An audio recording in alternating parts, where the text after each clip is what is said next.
kita dibaptis kan memang harusnya bertumbuh terus. Tidak mungkin kita bisa bertumbuh dalam iman kalau pengenalan kita akan Yesus juga tidak semakin bertumbuh.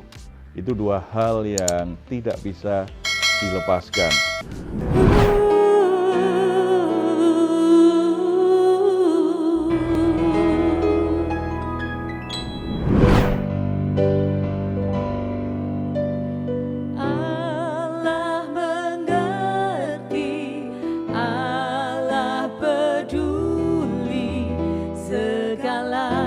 Persoalan yang kita hadapi tak akan pernah dibiarkannya ku bergumul sendiri, sebab Allah peduli.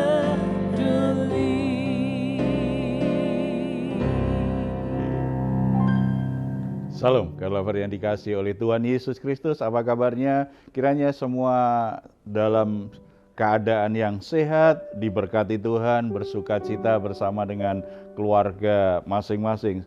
Saudara-saudara yang dikasih oleh Tuhan Yesus, tidak selamanya perjalanan hidup kita itu baik-baik saja keadaannya. Ada kalanya hambatan, tantangan, masalah itu datang, tetapi kita tahu bahwa Tuhan tidak pernah meninggalkan kita, Tuhan peduli dan Tuhan ingin kita membawa semua masalah hidup kita kepada Dia karena Dia ingin menolong kita.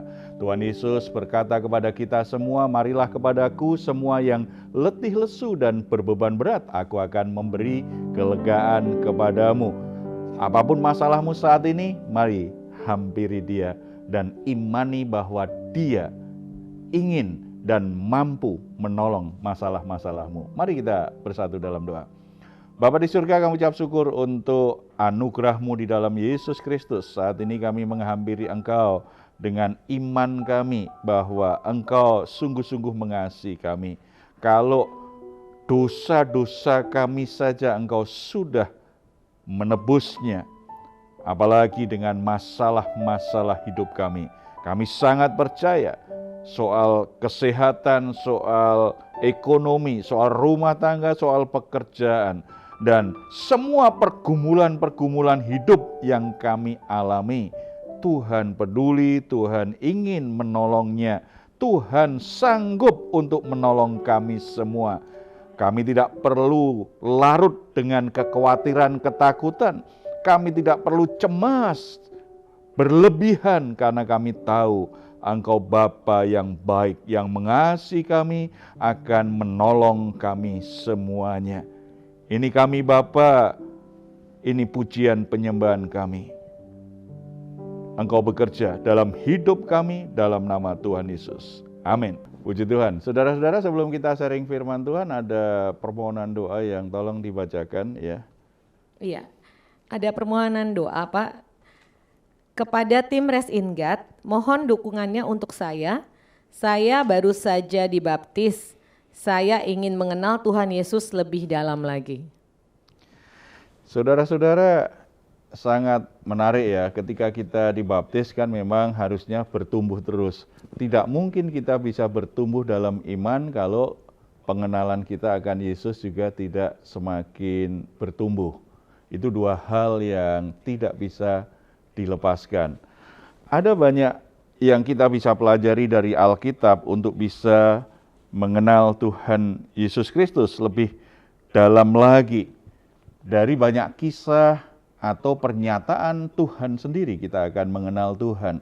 Tetapi kita akan belajar dari sebuah kisah untuk bisa memahami Yesus Kristus, Tuhan dan Juru Selamat kita itu pribadi seperti apa. Yohanes pasal 11 ayat 1 sampai 44. Saudara bisa membacanya secara lengkap, secara pribadi ya. Saya akan perlihatkan saja bagian-bagian penting di mana kita bisa mengenal Yesus Kristus yang kita imani seperti yang ditulis di Alkitab. Yang pertama, Yesus adalah pribadi yang penuh kasih. Itu dinyatakan di ayat yang ke-3, 4, 5. Ya, kita akan baca sama-sama. Dan Lazarus yang sakit itu adalah saudaranya. Kedua perempuan itu mengirim kabar kepada Yesus, "Tuhan, dia yang engkau kasihi sakit." Ketika Yesus mendengar kabar itu, ia berkata, "Penyakit itu tidak akan membawa kematian, tetapi akan menyatakan kemuliaan Allah, sebab oleh penyakit itu anak Allah akan dimuliakan." Yesus memang mengasihi Marta dan kakaknya dan Lazarus. Saudara-saudara, menarik, kata Lazarus itu artinya yang dikasihi. Kemudian saudara-saudara dari Lazarus berkata kepada Yesus, "Lazarus yang engkau kasihi."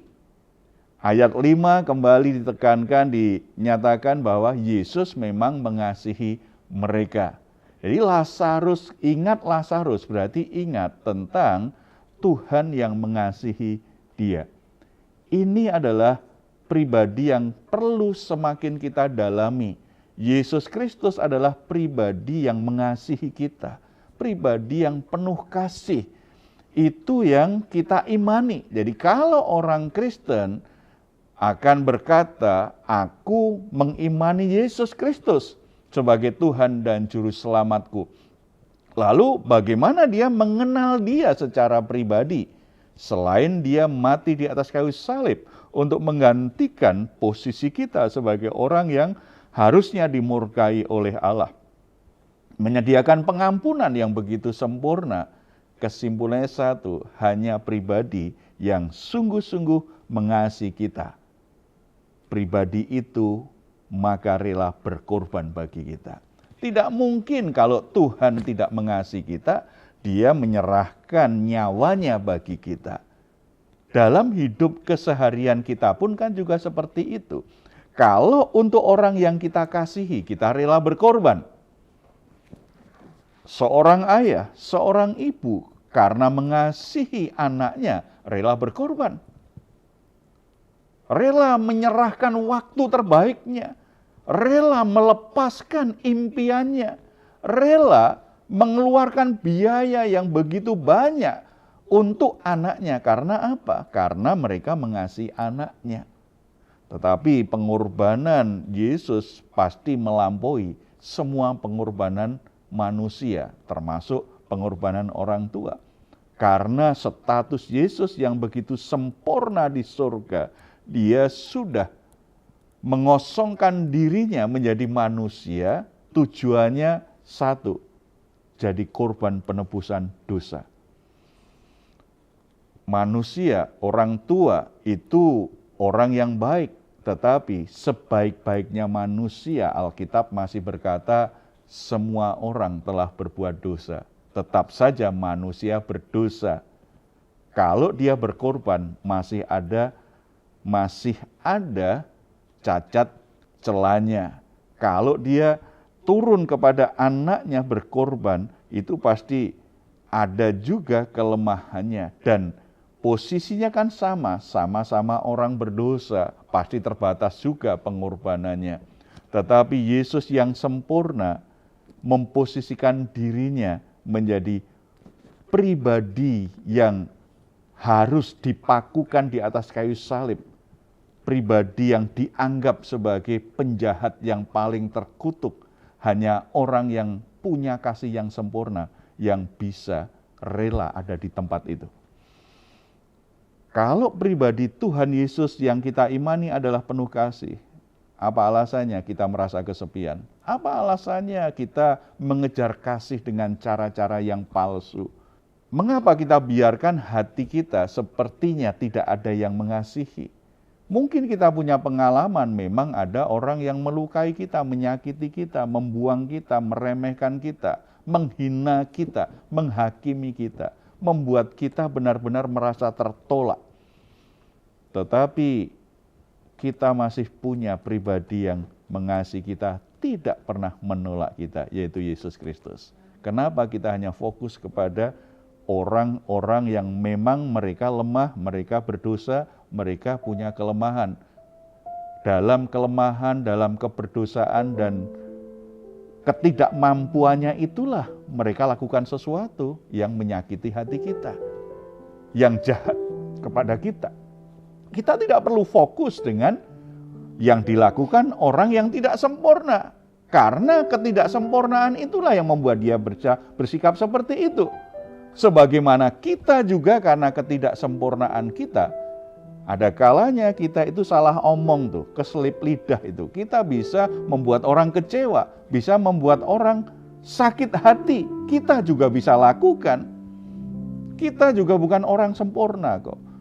Kenapa kita hanya menuntut orang sempurna dan kita ingin baik-baik saja? Tinggal di dunia kalau ingin selalu baik-baik saja, salah alamat. Karena di dunia ini bukan tempat yang baik-baik saja. Kita berkumpul dengan sesama orang berdosa, sesama orang yang punya cacat celah. Yang penting kita masih dikasihi. Walaupun tidak ada satu orang pun yang mengasihi kita.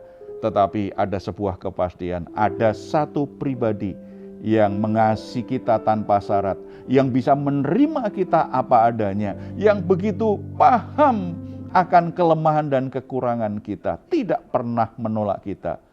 Pribadi itu adalah Yesus Kristus yang kita imani. Yang kedua, siapa Yesus yang kita imani itu? Yesus adalah pribadi yang penuh pengertian luar biasa ini. Kalau kita baca di ayat 21 sampai 36, tetapi saya nggak akan membacanya semuanya ya, saudara bisa baca nanti sendiri ya. Ayat 33 saja. Ketika Yesus melihat Maria menangis dan juga orang-orang Yahudi yang datang bersama-sama dengan dia, maka masgullah hatinya, ia sangat terharu dan berkata, 34, di manakah dia kamu baringkan? Jawab mereka, Tuhan, marilah dan lihatlah. Bahkan 35 menarik sekali nih, maka menangislah Yesus. Yesus itu pribadi yang penuh pengertian, bahkan belas kasihannya luar biasa. Melihat orang-orang yang dia kasihi begitu tersiksa batinnya, begitu berduka. Hatinya itu tergerak dengan belas kasihan, ikut menangis bersama dengan mereka. Berarti empatinya luar biasa. Mungkin saudara membutuhkan itu saat ini. Karena saudara sedang gagal dan hanya dihakimi, hanya dikritik, tidak ada satu orang pun yang coba bertanya, mengapa engkau gagal? Kesulitan apa yang kau temui? Yang ada hanya kritik, penghakiman yang kita dengar. Orang-orang itu mengadili kita sepertinya. Tidak ada yang berusaha mengerti kita, bahwa kita sendiri sudah merasa bersalah sekali karena kita gagal. Kita sudah malu karena merasa gagal. Padahal kita sudah merasa lakukan yang terbaik, tapi tetap gagal. Tidak ada satu orang pun yang berusaha mengerti perasaan kita, tidak coba memahami proses yang sebenarnya sudah kita perjuangkan. Mereka hanya menghakimi dan mengkritik saja. Dan itu pasti bukan sesuatu yang mudah untuk dilewati. Yesus Kristus tidak hanya mengerti apa yang kau rasakan. Dia mengerti peristiwanya seperti apa. Betapa sulitnya engkau melewati itu. Yesus Kristus paham betul semua kerinduanmu, upayamu, perjuanganmu. Ya memang untuk saat ini belum berhasil. Tetapi Yesus tidak pernah menghakimi dan meninggalkanmu. Dia paham betul dan bahkan ikut menangis ketika engkau menangis. Itu empati yang luar biasa. Itu belas kasihan yang luar biasa. Dan itu dimiliki oleh Yesus Kristus Tuhan kita. Bukankah ini menjadi penghiburan bagi saudara-saudara yang saat ini lagi butuh-butuhnya untuk dipahami, untuk dimengerti. Membutuhkan simpati, membutuhkan empati. Datang kepada Yesus. Ketika engkau kecewa, tidak ada satu orang pun yang bisa mengerti keadaanmu. Yesus sangat mengerti. Ini penghiburan yang baik. Saya ketemu banyak orang yang tidak punya siapa-siapa dalam hidupnya. Sebab semuanya membuang dia. Tetapi ketika dia menyadari bahwa Yesus itu tidak pernah membuang dia. Dia mengerti keadaannya. Dia datang kepada Yesus. Tuhan pulihkan dan hidupnya berubah luar biasa. Dia tidak perlu terus-menerus terpenjara dengan sikap dan penilaian orang lain. Dia hanya perlu datang kepada Tuhan Yesus, buka diri, merasakan belas kasihan Tuhan mengalir dan menyembuhkan hatinya. Dan dia akan bebas menjalani hidupnya setelah itu. Yang ketiga, siapa Yesus yang kita imani itu? Dia adalah pribadi yang penuh kuasa. Ini luar biasa. Ya, kita bisa baca di ayat yang 37 sampai 44 ya. Tetapi saya akan bacakan ayat 40 dulu. Jawab Yesus, bukankah sudah kukatakan kepadamu, jikalau engkau percaya, engkau akan melihat kemuliaan Allah. Kemudian ayat 43, dan sesudah berkata demikian, berserulah ia dengan suara keras, Lazarus, marilah keluar. 44, orang yang telah mati itu datang keluar, kaki dan tangannya masih terikat dengan kain kapan, dan mukanya tertutup dengan kain peluh. Kata Yesus kepada mereka, bukalah kain-kain itu dan biarkanlah ia pergi. Luar biasa, karena Yesus Kristus yang kita percayai, yang kita kasih adalah pribadi yang penuh kuasa. Bahkan dia adalah yang maha kuasa. Bagi manusia, orang yang sakit kemudian mati berarti sudah selesai. Tidak mungkin lagi bisa ditolong. Makanya tidak heran kalau Maria dan Marta juga sempat berpikir, coba kalau Yesus cepat-cepat datang ke kita, saudaraku ini tidak akan mati ini. Orang yang dikasih Tuhan ini tidak akan mati. Itu pikiran manusia seperti kita. Tetapi apakah bagi Yesus itu juga yang dipikirkan? Tidak. Yesus yang Maha Kuasa tidak dibatasi keadaan, situasi apapun, tidak dibatasi tempat, ruang, dan waktu. Situasi apapun bisa diubah oleh Tuhan. Bagi Maria dan Marta terlambat, tetapi bagi Yesus nggak ada masalah. Dia datang terlambat. Makanya ketika dia dibawa ke kubur Lazarus, dia hanya berkata, buka itu kubur. Kemudian dia berkata apa? Lazarus keluar. Perkataan Yesus itu ternyata menghidupkan Lazarus yang mati. Karena itu perkataan dari yang maha kuasa. Saudara-saudara, kita membiarkan perkataan orang-orang, bahkan orang yang memang merasa dirinya ahli atau dianggap ahli, atau kita membiarkan sebuah kejadian, sebuah peristiwa berkata kepada kita bahwa tidak mungkin lagi bisa berubah. Ini terlambat, ini situasi sulit, tidak mungkin bisa berubah dalam hidupku, tidak mungkin ini bisa diselesaikan, tidak mungkin ini bisa berhasil ini, sudah terlambat, tidak mungkin lagi. Itu bagi manusia, tetapi kita punya Tuhan, punya juru selamat yang maha kuasa. Kalau kita datang kepada Dia, dengar apa yang Dia katakan. Firman Tuhan itu menghidupkan. Firman Tuhan itu bekerja dengan cara yang luar biasa. Segala sesuatu bisa diubah menjadi baik adanya karena perkataan Tuhan. Oleh sebab itu, apa keadaanmu saat ini?